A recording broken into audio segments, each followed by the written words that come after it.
Hello, everyone. Happy Sunday, and welcome to Fabulous Living with Angela Jones. I'm your host, Angela Jones. Hope everyone is having a great day, and everyone had a wonderful week last week. My week was awesome sauce. It was amazing. I had a great week, and today the weather is lovely. It's feeling very spring-esque, and I am so excited about it. I am so geeked that all that wind and hopefully all that bad weather is behind us, and wonderful spring-like weather is on the horizon. I am so super psyched about that, and that leads us right into today's topic. So today's show is all about entertaining. I told you last week that, I kind of wanted to get back to doing more things that involve, entertaining in the home and things like that. I started off the show that way, but I wanted to make sure I brought that back this week because to me, spring means having folks over, opening up your home, sharing your home with other people. And, I think I shared with you all in my first show, and sidebar, but related. Today is my 1 month anniversary. Woo! Exactly 1 month ago today, February 4th, we had a very first episode of Fabulous Living with Angela Jones. I'm super psyched, and I have family in the studio to celebrate. So we're gonna, make this a little bit celebratory as well, because 1 month of doing this is like a big deal. So I'm psyched. I told you I was corny. Okay, anyway. So today's entire show is going to be a fabulous guide to effortless entertaining. And I want to talk about entertaining because, one, I feel like we don't do it enough. I think we wait until the big holidays, New Year's Eve, New Year's Day brunch, Easter, Memorial Day. Like just the hit on the big holidays is when we really kind of get together. And, I grew up, and my mother we had folks over all the time. And, whether it was just for Sunday dinner or it didn't have to be a special occasion. It was just because. And I think it would be nice to get back to that, where we're kind of opening our homes up to people and sharing them with people, because I feel like this is, the Angela Jones theory on, home and home entertaining and all that good stuff. I feel like homes are supposed to be shared with other people. To me, if I'm just kind of sitting in my home and it's, I'm just really kind of doing what most of us do, just sleeping there. To me, I think homes are supposed to be opened up and shared with your family and friends. And it doesn't have to be a big to-do. But what hinders a lot of people from wanting to entertain is they think, oh my gosh, I don't have everything that I need to have, and I don't know all the proper etiquette, and I don't have, linens and napkins and stemware, and, and then they get themselves in a frenzy, and then they're like, nah, I'm not entertaining, not doing it. But today I'm going to give you a couple of tips, to kind of, walk you through the process of entertaining and doing it gracefully and effortlessly. Because yes, I am not going to sit here and exaggerate. Entertaining can be a lot. It can really be, really, like I said, it can be very overwhelming. It can be a very arduous kind of task, but the key is in preparing. And I'm learning that too. I mean, I won't say that I am a home entertaining pro. I won't dare say that, because I think there's always something to learn, and I'm still learning. But I have definitely learned some things along the way that have helped me tremendously, and I want to pass those jewels on to you today. How about that? Okay, so first I'm going to give you a couple of golden rules for hostesses. Rule numero uno: plan ahead. Let me say that again. Plan ahead. Try to get as much stuff done ahead of time as you can. It's really important because it'll help you on the back end. And that means as far as prepping, anything that can be washed ahead of time, anything like that. Make sure that you are, put the linens, if you're doing like, linen tablecloths and napkins and things like that. Make sure that those things are already in the cleaners ahead of time, so that when it comes time to entertain, you don't have to think about that. That's already done. You can pick that up, if you're entertaining on a Saturday, you can pick that up during the week on your way home from work. That's done. Like, planning ahead is key. And as much stuff as you can get chopped and prepped and things like that, lifesavers. So that's number one. Because your goal is to look like you have this little sweat on your brow when that doorbell rings. You want to open the door and be like, hello, welcome. Inside you're saying, I just ran around like a maniac. I just put my clothes on. But you want to look pulled together. At least give the illusion of such. Because we know even if you are the most, I don't care if you are, B. Smith, Martha Stewart, you're still going to have something that could possibly go awry, and everything is not going to be perfect. And that's another thing. That's not even in my hostess details, but I just want to say that because part of my problem has always been wanting everything to be just so. And if it wasn't, that kind of got me in this whole like, oh, and I've gotten over that. Maybe that's age, maybe that's this hot flash that I'm having right now. But, I've gotten over that. Like, everything doesn't have to be perfect because at the very end of the day, if you're inviting people that you love and you care about, they could care less if, she put the fork in the wrong place at the wrong place setting, or, can you believe that she paired that wine with that cheese? Your real folks aren't doing that. So that's a little sidebar on my whole thing is it doesn't have to be perfect. And that's another, actually, that is another, we're going to call that rule, we'll put that like as 4A, because I have 4 key rules for you here for effortless entertaining. 2 less is more. I know we live in a society that thinks that you have to have all of these things, like this whole table would have to be spread with things, because trust me, that's the culture that I come from. As a Black woman, and, that's what we did. We had, ham, salmon, ribs, chicken, several different sides, yeast rolls, cornbread, 10 million desserts. And I feel like now we're all kind of dialing it back. In some ways, I think our country, of course, is very excessive. But I think that as far as when it comes to eating and things like that, like people don't want all of that. You kind of go all over the top and then people don't even eat it and then it goes to waste, which is a whole nother topic. So less is more. So I feel like if you do a few things well, that's better than having this whole spread of stuff that ends up getting, wasted, or that might just be okay. So less is definitely more. That was rule number 2. So rule number 3, which should go without saying, but I think it needs to be said. Make your guests feel special. What did you invite them over for if you're not going to make them feel special? Like if you know that someone's coming and they like a certain dessert, make that special dessert. If it's, if you're having a meal and you're, or a dinner party or something and you're doing it outside, have some pashminas for the ladies so they can have it to wrap in as they get, as the night goes on and it gets cool, that kind of thing. Just be very thoughtful, little things like that. Ask people when you're, when you sent out your invitations. Ask them, hey, do you have any allergies? Do you have any dietary restrictions? I mean, today they run the gamut. Some people are vegetarian. Some people are vegan. Some people are, need something that's gluten-free. Some people need something that's, some people aren't doing carbs. They're doing the Atkins diet, so many different things. And to me, a good host, you're being very conscientious and you're thinking about all of those things because you want to make your guests feel welcome. You want your guests to say, wow, when they leave, you want them to say, wow, she really, went the extra mile to make me feel comfortable and welcome. That's the whole key. And again, it goes back to that opening up your home to people. What are you going to open it up for if you're just like, no, I know that he's, she's vegetarian, but she's going to eat this piece of chicken tonight. That's not cool. That's not very hospitable at all. So we want to be very hospitable and welcoming and warm, and we want to do those in little ways. So, 4th and final rule is be engaged.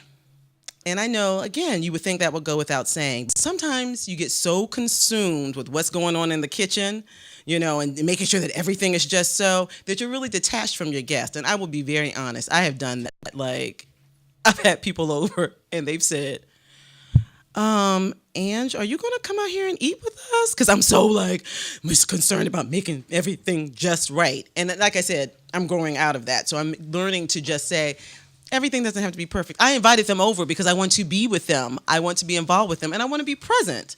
So That's what I've learned. So those are my 4 golden rules. 1, plan ahead.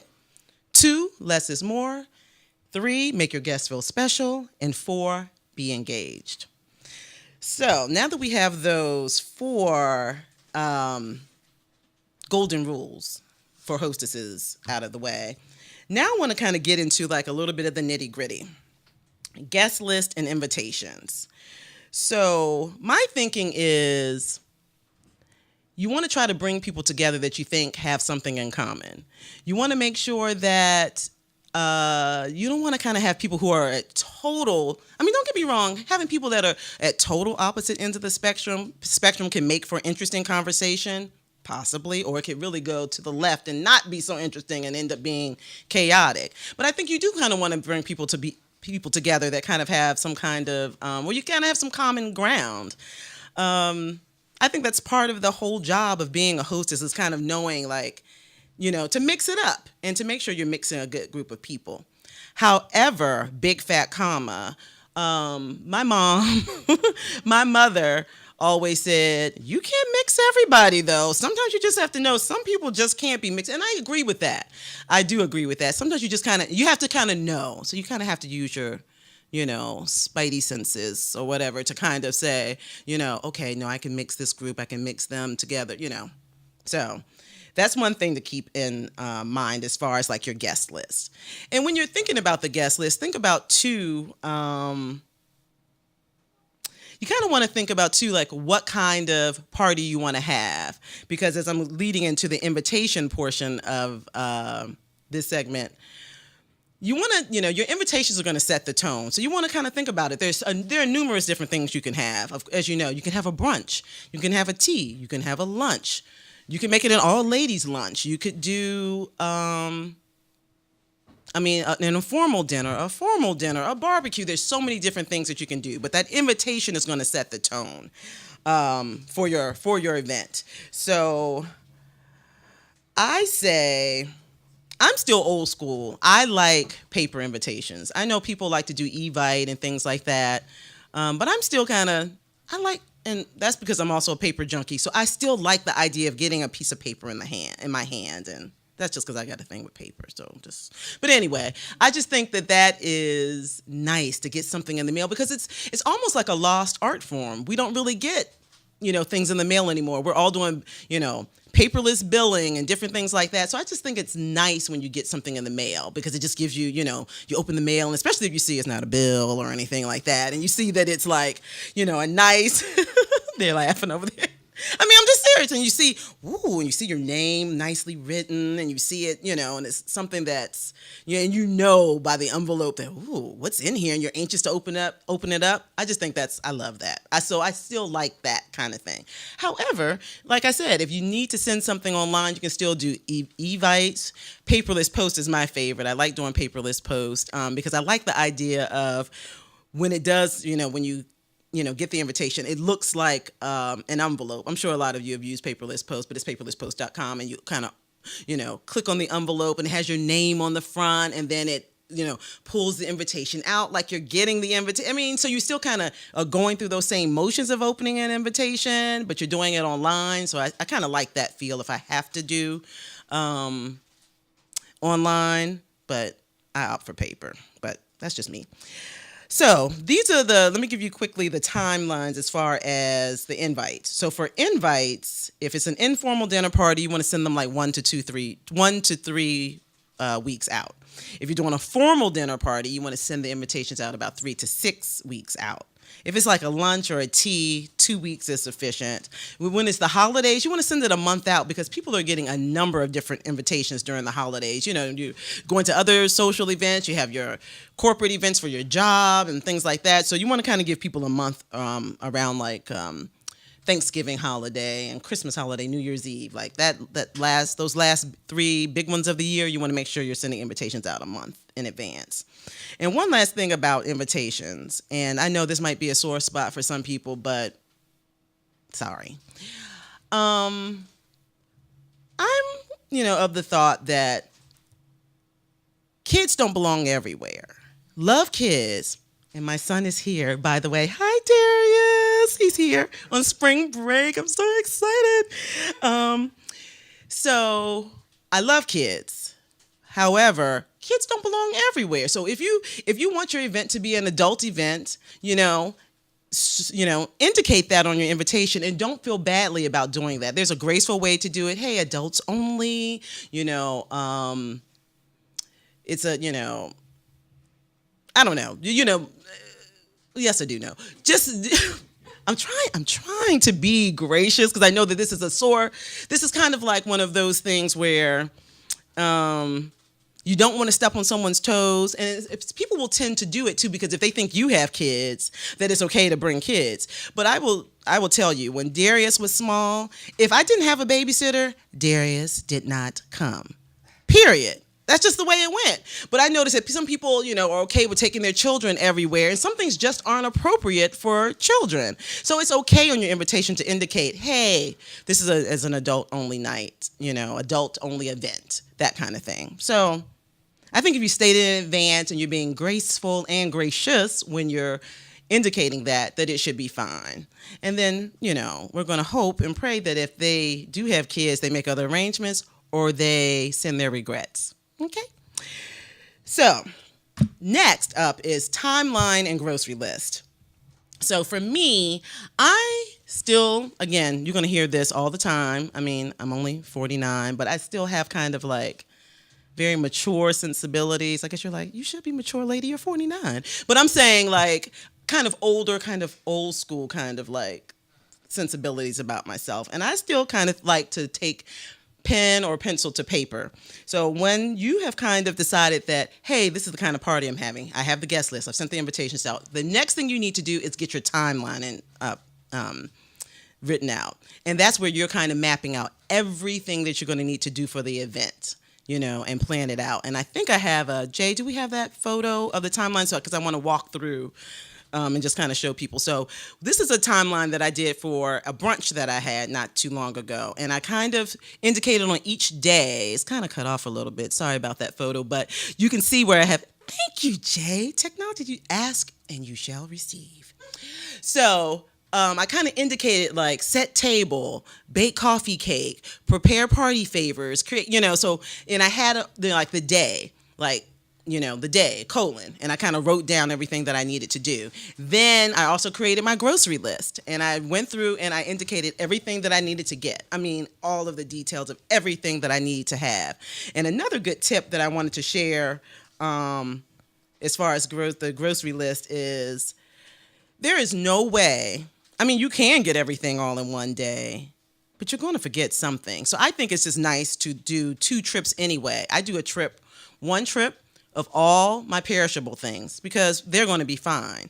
And then the day before the event, or, sometimes I may do it it depends on what it is. Then I'll get my perishable things. So first I make a trip and do all my non-perishable things and get that out of the way. Then that's done. So that's the bulk of it. That's like 3/4 of the grocery shopping is done. And then the day before then I'll kind of say, hey, now I need to get all the perishable things, all the dairy, all of the, produce, all of that kind of stuff. And then you get that all squared away. And then it's not so much on you at one time. And then you can also kind of go back over your list and say, oh, I forgot that on my on my non-perishable list. And then you can go and pick that up at the, when you're making your perishable run. Did that make sense? There was a lot of non-perishable, perishable. But I'm just saying, do 2 trips. It'll help. Whatever you have from on the perishable side, you get that the second go around. Whatever you didn't pick up of the non-perishables, you can get it on the second go round. Got it? Okay. Another thing that I do that helps to keep me on track is I tend to keep my recipes. Sometimes if I've gotten it from a cookbook, I'll print it out and then I'll have that. And I use that as I'm making my grocery list. So I have every single thing that I need for that recipe. Or if I've gotten the recipe online, I bookmark it in my phone or on my iPad or whatever, so that when it comes time to grocery shop, I just take my phone or my iPad in there with me, and I have that as a backup. I mean, I've already written it and put it on the list, but it's also good to kind of have the recipes there just just in case you may have missed something. So that's a little something that I do that's very helpful for me. So let's see here. So next, what I want to tell you is that, let me go back to the timeline piece. I forgot a couple of things. So timeline. You want to put on that timeline everything that you will possibly need to do. Like I put down there, like, the morning of, pick up ice, the night before, do all your prepping, do all your chopping. I like kind of try to get all my peppers, onions, anything that I can get chopped. I put that stuff away, and then it's already in my little containers in the fridge. You kind of want to have all that done. And I'll touch on this a little bit in the next segment, but since we're talking timeline, like this is something that is super helpful if you're having a seated dinner. I do this all the time. Set your table the night before. Oh my gosh, because that is the worst, to have to try to scramble and do all of that the day of. If you do that all the night before, it's already done. Like everything, every place setting, everything done, so you don't have to think about it. Lifesaver. It is a huge lifesaver. Like I said, get the linens pressed or washed and have all that done like earlier in the week, and then you don't have to think about it. Such a time saver. And as far as timeline, items, make sure that you get your cleaning done as far ahead as you can. Like I save like my bathroom and living room, like the areas where I know that people are going to be. I'll save that until like maybe the day before, because you want those rooms to be fresh. That's where everyone's going to be. Wherever you think folks are going to be, that's where you need to kind of have that already kind of, you want to make sure you kind of save that for last, so that is still at its best when guests arrive. What I tend to do is I try to get as much stuff done like during the work week, so I don't have to think about it, as most of us are entertaining on the weekend. So I try to get as much of that stuff done, and it is such a lifesaver. So those are my little, golden rules for entertaining, the kind of steps to kind of walk you through everything as far as the, your guest list and your timeline and your invitations and all that good stuff. So next, I know here, we're going to create it looks like I'm getting ready to operate or something with these glass. Next, we're going to, we're going to operate on this cheese platter. So what I'm going to do is I'm going to show you how to do a simple cheese platter. There's so many different things that you can do as far as appetizers. You can definitely do, there's so much you can do now. You can do a lot of different things with puff pastry. You can do spanakopita. You can do like an elevated pigs in the blanket. You can do bruschetta. There's so many different things you can do. But if you want to just keep it basic and you don't want to have to add an extra layer of cooking, to your already full plate, a cheese platter is the way to go. So what I'm going to show you is just how to put together a simple one. So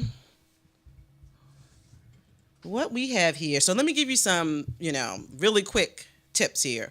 You want to make sure you have a variety of different cheeses. You want to make sure you have something that is like a hard cheese. This is a white cheddar. I'm going to just sit that there. And then we have a Havarti, so it's like a medium to soft kind of cheese. And then we have goat cheese. I'm going to sit that here. And I just kind of like to spread everything kind of out a little bit across your platter. And the beauty of it is it doesn't have to be perfect, It's a cheese platter, and it's going to get, demolished. A little bit of a leaf there. It's going to get demolished anyway, so it doesn't need to be perfect. But you want to make sure you have a variety of different cheeses. Now, one other cheese you can include that I didn't include just because I don't like it and I don't like the smell of it is like a blue cheese. But usually you want to have like a soft cheese, like a brie, which I almost forgot, which is my favorite. So we have brie. So let's spread these out a little bit. So we have brie, and then we have goat cheese, and then you kind of want to have like a tangy cheese. something that's kind of tangy, that's kind of um, yeah, tangy, soft, creamy. So you kind of want to have a little bit of a variety. And of course, the blue cheese would definitely add another element because you kind of also want to mix and say, have like a stinky cheese. I know that sounds kind of like, but you do. You kind of want to have a stinky cheese, like a funky blue cheese. You kind of want to mix it up because you just kind of want to have a variety so you have a little bit for everyone. But like I said, since that wasn't my thing, I didn't include it. But of course, you can do whatever you like. Then you want to have some grapes. So I have just some red grapes. You can do red and green if you like. Again, you can do whatever you like. And I have that kind of spread out there. And then I have some prosciutto. And prosciutto is an Italian ham. It's really good. Super good. It's very salty, which is probably why I like it. But it's really good. And we're just going to put that here. There's a couple of pieces of that here. And there. And we'll stick another bunch of grapes in there. And on the goat cheese, what I want to do is I have some fresh thyme. So you want to kind of take a few of the sprigs from the leaves from the thyme. Sprigs, rather. And put them on your goat cheese. I don't know. You guys can't. Oh. I want to move this so you guys can. Jay, if I move this, can they? I'm going to move this around so you guys can see, hopefully, a little bit better. Yes. Ooh. So we're going to move that there and put that here with a little bit of that on it. And next what we're going to do is put a little bit of honey on it because you want to kind of have a little bit of a variety. Sometimes what I do is I have honey in a little jar or a ramekin, and I put that right on there so that people can add it if they want. But in this case, I'm just going to go ahead and just drizzle it right onto the cheese. So it's already there. It saves people a step. And what that'll also do too is that will goat cheese is really tangy, so that the honey will kind of mellow out that tanginess of the goat cheese some. So, yeah, and of course, honey, anything sweet makes everything taste even better. Then you kind of want to add some dried fruit. So I have some dried apricots. So I'm going to add those to the tray, and you can just kind of sprinkle those in. And you can add any other kind of dried fruit you want. You can do dried cherries, you can do figs, you can do raisins. It's really pretty to do like regular raisins and then add some of the white raisins to it too for some interest. So you have that, and you can add nuts. You can do a lot of different things with a cheese platter. And I'm going to hold it up too so that you guys can see it. And then we have crackers. So I just got like a variety bunch of crackers. And sometimes what I like to also do is they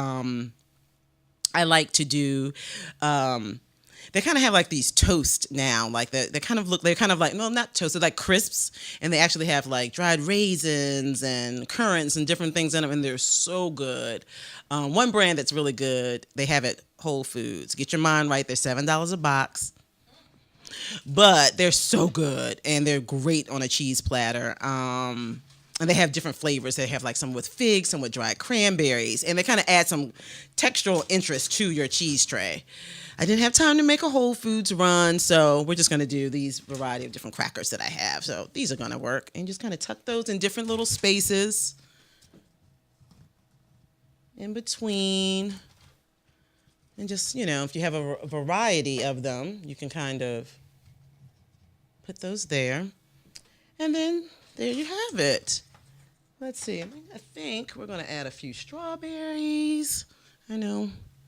I'm just going to put some of those around in like random, like little places. You don't want it to look like so perfect. That's part of the beauty of it. Is you kind of want it to look kind of like, you don't want it to look just so. You kind of want it to look like, oh, she just kind of pulled this together. And as you see, I use like full blocks of cheese. And what you want to do is start to cut it, have a couple of slices cut ahead of time before your guests get there, because no one, people sometimes are kind of bashful. No one wants to be the first one, and they're like, oh, I don't want to mess up the display. So have a couple to kind of give them, sliced already, to kind of give them a little bit of a head start. So you kind of want to make sure you kind of just have a couple of slices, like I'm slicing the brie, because that'll be easier than me trying to cut the hard cheeses. But you get the idea. You want to make sure that you have some already like pre-sliced and give your guest a little bit of a head start. Another tip for the cheese tray. Cheese should be served at room temperature. Cheese is best when it's served at room temperature. I think we always think that it has to be cold, but the flavors are really more pronounced when it's served at room temperature. Good tip, right? Yeah, I learned that not too long ago, and I was like, oh. And when you think, and now that I'm eating it at room temperature and serving it at room temperature too, totally different. It just changes the cheese game. Totally different, because you definitely can taste more of the flavors, because the cold ends up kind of taking over the flavor of the cheese. So you definitely want to make sure you're serving the cheese at room temperature. And there you have it. Cheese platter. And another thing I want to tell you guys really quickly before we go to break is that when you're serving like your cheese platter or whatever appetizers or whatever you're serving, serve them like away, like from your guests or wherever you're going to be having dinner. Like put them in the island in the kitchen, or if you're entertaining in your family room or your living areas, like the waiting area until dinner is served. Kind of put them over, to the side, or if you have several different things, even better. Spread them out so they're almost like little stations. Like maybe have some nuts somewhere else, have some crudité in another area, have your cheese platter somewhere else, or maybe and then pass some dessert. So it's a little bit of a variety, and people are kind of moving about until dinner starts. So I just kind of want to show you all this lovely cheese tray. Jay, can we, I want to just tilt it up a little bit. I just want to get a casualty. But there you have it. A beautiful, simple cheese tray. So I'm going to take a very quick break, and we'll be right up with talking table settings and style and all that fun stuff. I'll be right back.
Hello, everyone. Welcome back to Fabulous Living with Angela Jones.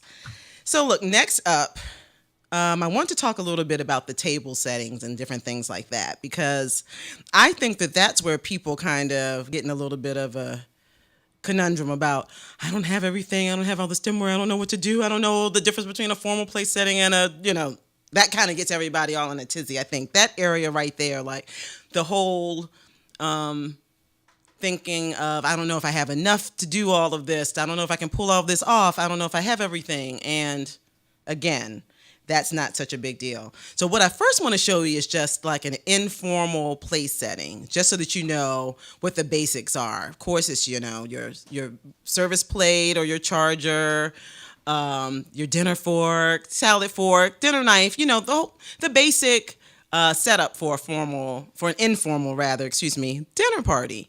And then underneath there are some really lovely place settings that I found on the web that just kind of are your basic table setting. And it could be very simple. You can either, as the diagram indicated, you can have your napkin on the table. You can put it underneath your plate. There are a variety of different ways that you can set, you can do that and play around with that a little bit. And most people are doing that. As a matter of fact, most people are kind of using that place setting these days, instead of unless you're at a state dinner, at the White House or something, you're not really doing the formal place settings where you have several different glasses and you have the coffee, the whole shebang. But if you just kind of stick with that, that'll be enough to carry you through most entertaining, most events you're going to have in your home. That informal place setting will work. And then I have a couple of pictures that I wanted to pull of different things. I kind of want to point out a couple of things to you that will maybe give you a little bit of, put you at a little bit of ease with things. There's another one, Jay, with the table settings and things for segment 2. Yeah. Perfect. Okay, so we could just stay there for 1 sec, Jay. So I don't want to hear another thing that people say, my place isn't big enough, I can't entertain. And you all have seen this picture in the intro for the show. 600 square foot apartment. That's what I had right there. 600 square foot apartment. And I had a seated brunch for 6 ladies. 600 square foot apartment. And I pulled it off. So there's no excuse as to why you can't entertain. You can't use the I don't have any space. You can't do that. And let me give you some tricks here. You can say, oh, I don't have a formal dining room table. I don't have all of that. Jay, if we could go back to the first photo. Yeah, I just want to point out something. Some tricks here, some tips and tricks. I'm here to help you. That is an 8-foot folding table. It just folds in half like a regular, table, like a folding table, like a card table, but it's just an 8-foot long table. This same linen that you see here on this set, same tablecloth. And then I just used, I pulled out all my china and all that. Granted, yes, I have the china and all those things. But again, I want you to see that it doesn't require a lot of space to do it. And you can entertain. There you have it right there. And then, Jay, we can go back to the next one where there's a close-up of the table. I just wanted to show you, again, mixing and matching is the way to go. I love mixing and matching china, like mixing and matching old and new. So the teacup and the saucer is my great aunt's.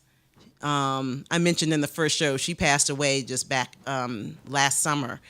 And that china is over 70 years old. It's close to 75 years old. She was 98 when she passed away. So I used her china and mixed it in with my modern china that my mother gave to me. And it works perfectly. And I have her silver.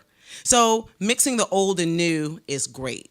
Don't let that hem you up thinking that, well, I have my grandma's old stuff and then I have my new stuff and I don't know if you can do blend it all together. Yes. Blend it all together. It's lovely when you do that. And it makes your table setting and your tablescape look a little more eclectic when you do that. So that's fine. Definitely do that. And as I mentioned to you, setting the table the night before and all of that, again, lifesavers, definitely.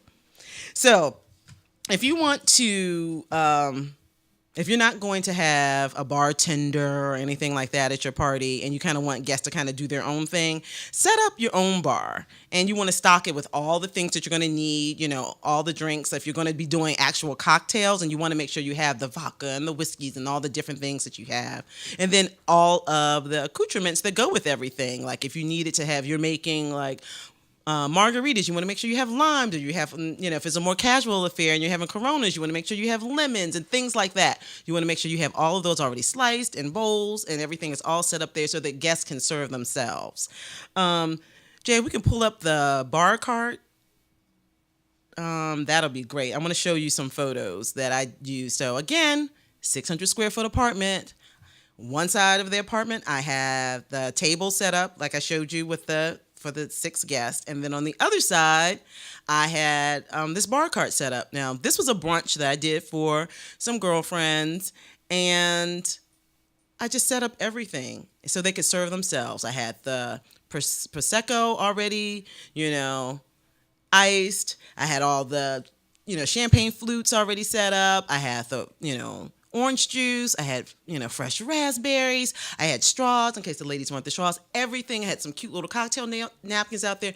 Everything is set up on the bar. It's all right there for you so that your guests can kind of serve themselves, because you're going to be busy trying to put finishing touches on things. You don't have time to run around. Somebody's like, hey, I want a Cosmo. Hey, I want to... No, serve yourself. Here you are. Here's the bar. Bam. There you are. So the next shot I want to show you is if you weren't doing like a cocktail party, and that's like, like my little bubbly bar that I did. The next shot is of a setup that I just did just for Thanksgiving. If you just wanted to have, in that carafe, I have hot chocolate, and in that's a soup tureen that I repurposed and used as a punch bowl. Had that in there, had the hot apple cider, piping hot off the stove, poured it right in hot, and then it was all set to go. I had some cute little napkins. I told y'all I'm into the little cocktail napkin things. I think they really make your bar really cutesy. So had those set up, and then I had like marshmallows, and I, whipped up some fresh whipped cream, had everything all set up. And then a good thing about that setup too is that I had like the cups and everything like you get at Starbucks, like the paper cups with the lid and the wrapper around it, so that if some people said, hey, we gotta go, we have to run, they can take their coffee or their hot chocolate or their tea or whatever it is you have set up with them. Isn't that great? So that's perfect. Now, the last thing I want to show you before we go, I cannot believe it's almost time to go. I'm really tripped out about that. The last thing I want to show you is some floral arrangements. And I want to show you some arrangements so this is a picture of some flowers at Whole Foods. So I just kind of wanted you to see like the whole setup, the variety of different flowers. And then I kind of want to show you what I did with those flowers. I made all those arrangements myself. And we're going to get into that in some other shows, and I'll kind of walk through and do some floral arranging. I think that'll be fun to show you that. But I wanted to show you, these are grocery store flowers that I set up and made centerpieces for. That was for Easter. And then this smaller one is one that larger one, when some of those started to die, and then I kind of want to still salvage the ones that were still living, I moved them to a smaller. I moved them from that moss basket that I had them in the first picture, and I moved them into a smaller, so that was the larger one. Some of those kind of started to, wilt, after, a couple of days, a week or whatever, but I still had some that were still good to go. So in the next photo, voila, you see that I took some of those and I made like a smaller smaller arrangement so I could still hang on to them and make them still kind of stretch out and last. So yeah. So floral arranging is something you can definitely do yourself, and we will definitely do that in some future shows, because I love to have fresh flowers on the table. I think it just makes such a nice difference. And you can get flowers so inexpensively. Like those arrangements, I got those flowers from Whole Foods. But let me tell you where else is a great place to get flowers.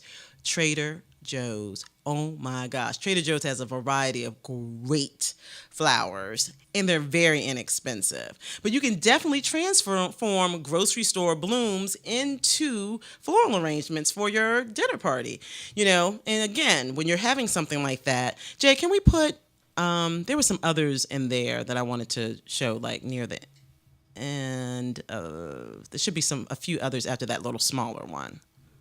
No? We went over the rack and the two table pictures. Oh, okay. All right. Well, what I want to show you is that you want to kind of make sure that you're using a lower vessel because if you're having a centerpiece on the table, you don't want to have anything too tall. You want to make sure you have something that's like a lower vase to put everything in so that people can still communicate across the table and nothing is obstructing their view. So that's definitely something you want to be mindful of when you're doing your flowers. And another quick tip is two, actually. First and foremost, when you're cutting your flowers down, make sure that you cut them down and you pull that greenery off because that greenery, you don't want that below your water line because that'll be what ends up killing your flowers is the bacteria and things like that get on those leaves and having them below the water line will end up, when your water kind of gets kind of murky looking and things like that, we don't want that. So we want to make sure you take any leaves or greenery off that are going to be submerged into the water. Then the other thing I wanted to tell you is to use that little package that comes with your flowers. I know some people, there was a time when people were saying, no, don't do that. Do a penny, do sugar. I mean, you can do all those different little tips and tricks, put a teaspoon of bleach in the water to make them last longer. But actually, that preservative pack has everything in there that you need. So definitely make sure that you use that when you're doing your floral arranging. So we're getting this little party together here. So we're going to wrap it up in a few, but I want to take a quick break, and then we're going to move on to some final tips and to the grand finale, dessert. Right back.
wrapping it up here.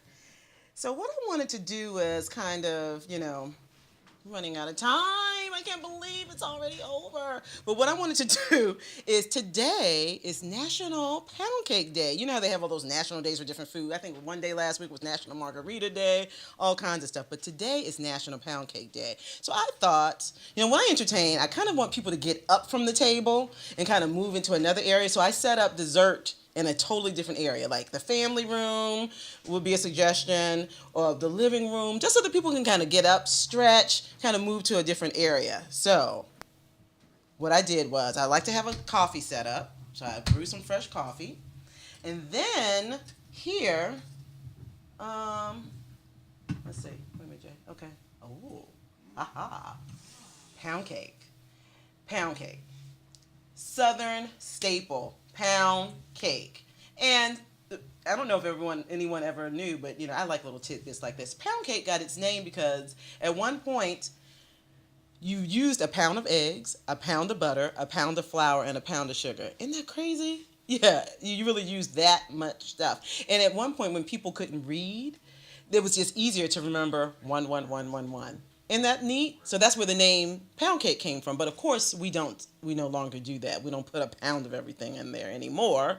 We'd all be dead because it would be a heart attack on a plate. But now, pound cake is not as heavy and as dense, and there's some tips and things that you can do to definitely make it lighter. And I will be posting this recipe on the blog. This is a mild high pound cake.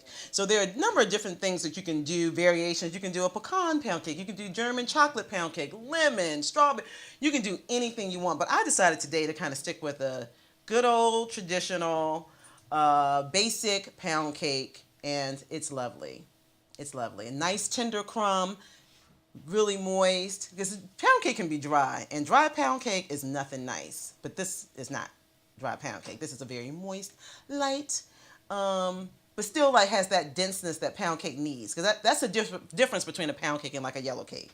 So that's what we have here. So what I did was I sliced a slice of the pound cake. I don't know if you can see that. Then what I have here is some fresh strawberries. And we're just going to put those on the plate. Just a few. There. And then the piece de resistance. Fresh whipped cream. Oh. Yeah. I'm going to have some cake with my whipped cream. This is like to die for. I want to do this. Whipped cream, and I'm just going to end on this sweet note. Whipped cream, fresh whipped cream is everything. It's 2 ingredients, y'all. There's no reason to ever buy whipped cream from the store and buy it in the can or in the tub, because fresh is the way to go. It's just whipping cream, heavy whipping cream, and confectioner sugar. Recipe is on the blog. Recipe is coming up for the pound cake. I'll definitely have that on for the mile high pound cake. And I definitely have some other appetizers and things like that you can try that are on the blog. Yeah. And then I failed to mention too that there's some simple entrees that you can do for a dinner party. As I said, gone are the days where we're doing 20 million things. I have a great lemon butter chicken that you can do all in one pan. That's what I'm talking about. Less stress and, clamoring to try to figure out what you need to cook. Easy. I have another one on there. There's a caramel apple pork chop dish that is amazing. Simple. Pair with a salad, fresh green beans, roll. You're done. And you're set. Everybody, my time is up. I've had such a good time. There's some other tips on the blog for entertaining. Some more extra little tips and tricks on there too. So, whipping cream, fresh whipped cream recipe, blog. Check it out. Recipes for some simple entrees on the blog. And again, www.fabulousLiving.com. Signing off. I'll see you next week. Blessings.